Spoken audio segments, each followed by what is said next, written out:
মধুখালীতে চাঞ্চল্যকর শিক্ষক খুনের ঘটনায় দ্বিতীয় স্ত্রী ও শাশুড়ি যোগসাজশে হত্যাকাণ্ড সংঘটিত, আদালতে একজনের স্বীকারোক্তি প্রদান।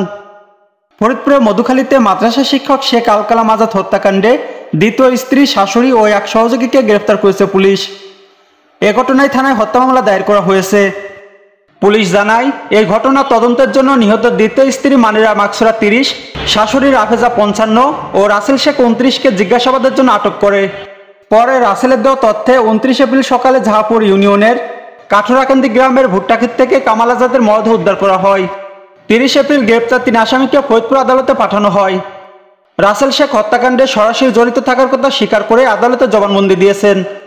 অপর 2 আসামির 5 দিনের রিমান্ড চেয়ে শুনানির দিন আগামী 5 মে ধার্য করেছেন আদালত।